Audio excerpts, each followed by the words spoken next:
voulez être en couple ou vous voulez éviter d'être seul? Ça n'est pas la même chose. Beaucoup ne cherchent pas l'amour, ils cherchent un antidote à la solitude. Et si votre projet de vie se résume à ne pas finir seul, vous n'êtes pas amoureux, vous êtes en négociation avec votre peur. Et certains appellent ça destin. Si vous êtes déjà en couple, cette vidéo va vous gratter un peu. Si vous hésitez à vous engager, elle peut vous éviter des années de compromis sans saveur. Je ne suis pas là pour vous faire du Disney, mais pour vous présenter la vérité et vous encourager à ouvrir les yeux. Aujourd'hui, on ne va pas détruire le couple, non, mais on va tester sa solidité. 20 questions, pas pour juger, pour vous réveiller. L'essentiel est d'être honnête dans vos réponses. Et si vous êtes persuadé que c'est mieux d'être à deux, vous avez peut-être raison. Restez bien jusqu'au bout parce que peut-être que oui. Mais à l'inverse, si vous êtes honnête dans vos réponses, vous allez peut-être vous apercevoir que vous vous racontez une très belle histoire pour ne pas regarder la réalité en face. Et surtout, commentez. Trop peu d'entre vous osent écrire. On réfléchit sans s'exprimer. Or, réfléchir sans s'exprimer, c'est comme aller à la salle sans charger la barre. En écoutant ma vidéo, peut-être que vous allez vous dire « Oh, il exagère, tous les couples ne sont pas comme ça. Moi, c'est différent. » Bien sûr que c'est différent. Chaque prison a sa décoration intérieure. Et surtout, on ne peut jamais généraliser une idée ou une opinion sur 100% des personnes. Je ne suis pas là pour vous imposer une vision, mais pour que vous fassiez votre opinion sur des bases solides. Cette vidéo est pour celles et ceux qui doutent. Pour ceux qui sont en couple mais sentent un frottement invisible. Pour ceux qui s'apprêtent à s'engager et veulent le faire consciemment. Je ne suis pas contre le couple, je suis contre le couple par automatisme. Un couple conscient peut être une puissance incroyable. Un couple choisi par peur n'est qu'une cage très confortable, avec Netflix et des disputes programmées le dimanche soir. Restez bien jusqu'au bout, car la dernière question est peut-être celle qui va vous demander le plus de réflexion. Respirez, on commence. Les 20 questions. Êtes-vous en couple par élan ou par peur du vide? La peur fabrique des décisions rapides. Elle murmure « Choisis maintenant, sinon tu vas finir seul ». Si votre relation est née d'un soulagement, « Ouf, je ne suis plus seul », plutôt que d'une admiration sincère, il y a peut-être une confusion de départ.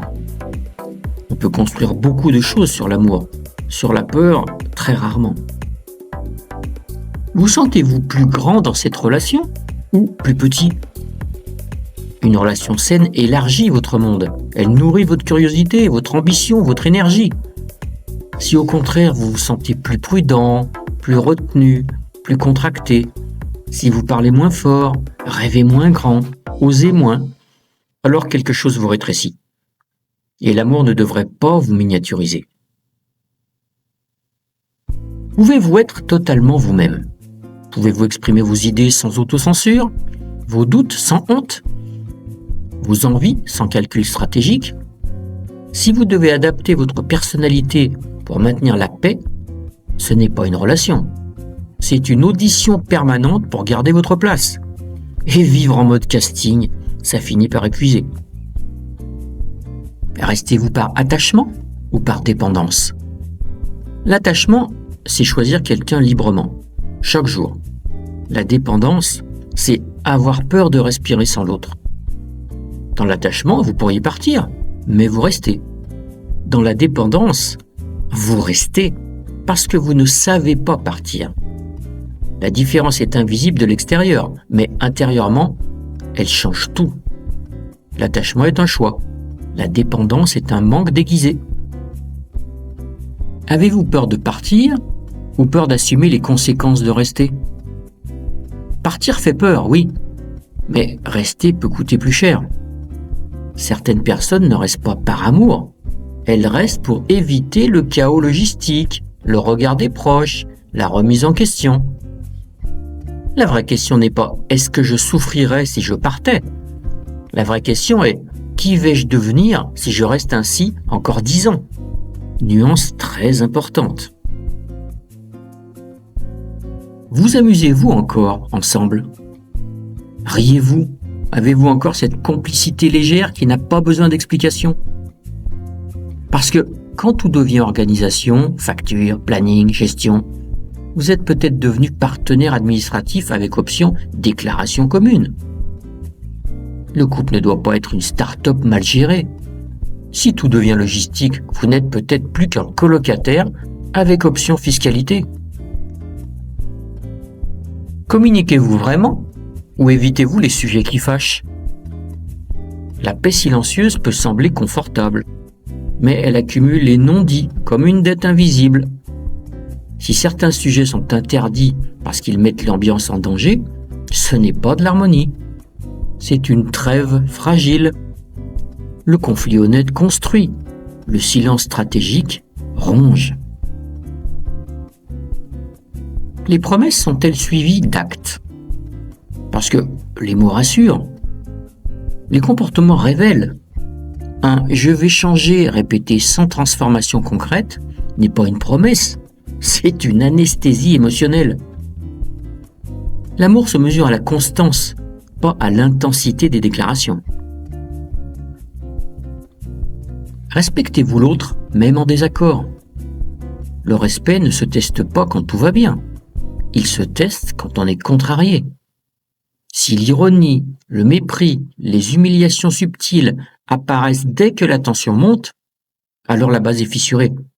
Sans respect, l'amour devient juste décoratif.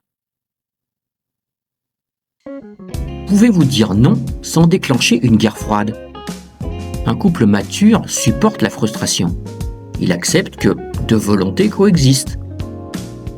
Si chaque désaccord entraîne reproches, silence punitif ou manipulation émotionnelle, vous n'êtes pas dans un partenariat. Vous êtes dans une lutte d'influence. Et vivre sous tension permanente fatigue plus qu'un marathon. Alors, pas trop secoué par ce questionnaire? Est-ce qu'il confirme votre vision des choses? Ou ouvre-t-il d'autres perspectives? Laissez bien un commentaire, ouvrez le débat. Allez, on continue. Votre vision de la vie est-elle compatible? Parlez-vous le même langage profond?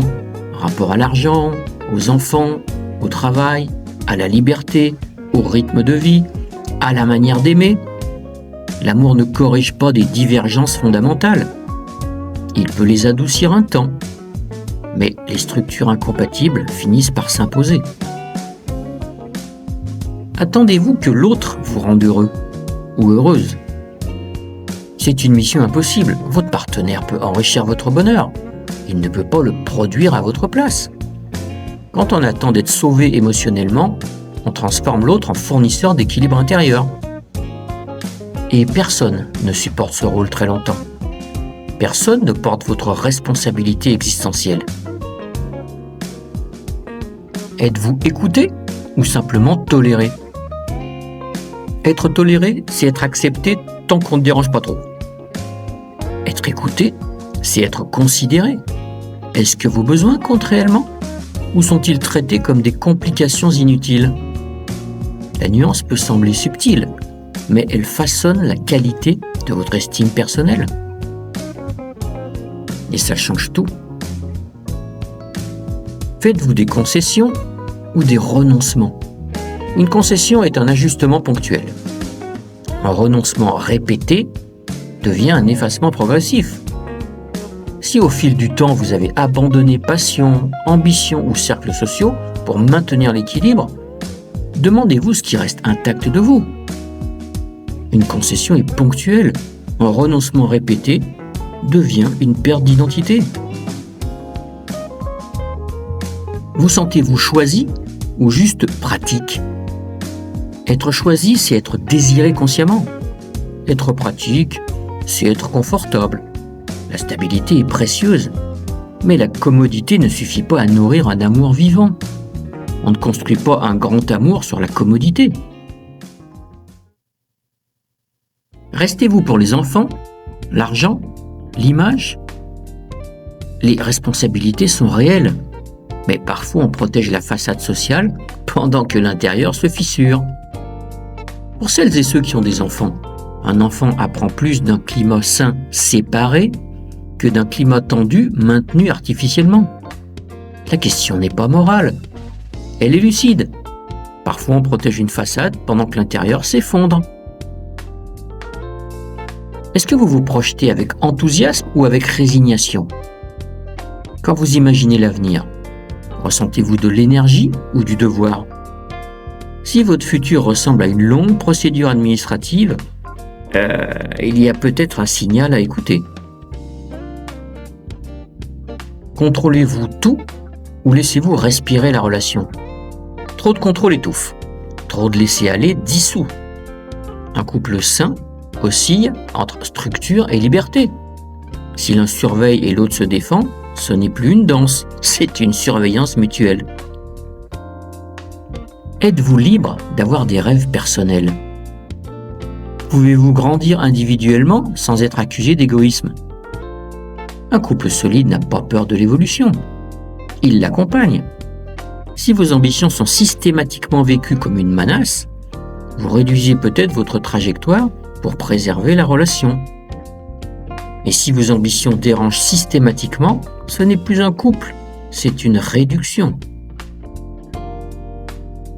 Si vous rencontriez votre partenaire aujourd'hui, referiez-vous le même choix? Pas avec la nostalgie, pas avec l'habitude, pas avec les souvenirs, avec la lucidité que vous avez aujourd'hui. Cette question ne demande pas une réponse immédiate. Réfléchissez sur cette dernière. Elle demande un silence honnête. Conclusion. Si vous avez ressenti un léger inconfort, c'est normal. La lucidité pique un peu, mais elle évite les anesthésies longue durée. Le couple n'est ni une prison ni un paradis, c'est un amplificateur. Il amplifie votre maturité ou vos peurs. Et maintenant, soyez honnête, êtes-vous en couple par amour conscient ou par réflexe social? Laissez un commentaire. Même si ça vous dérange, surtout si ça vous dérange. Je les lis tous et je réponds. Pouce bleu si cette vidéo vous a fait réfléchir au lieu de simplement vous distraire. Abonnez-vous si vous voulez continuer à démonter les illusions modernes et faire partie de la communauté. Sans haine, sans naïveté, mais avec lucidité. Alors à bientôt pour ma prochaine vidéo.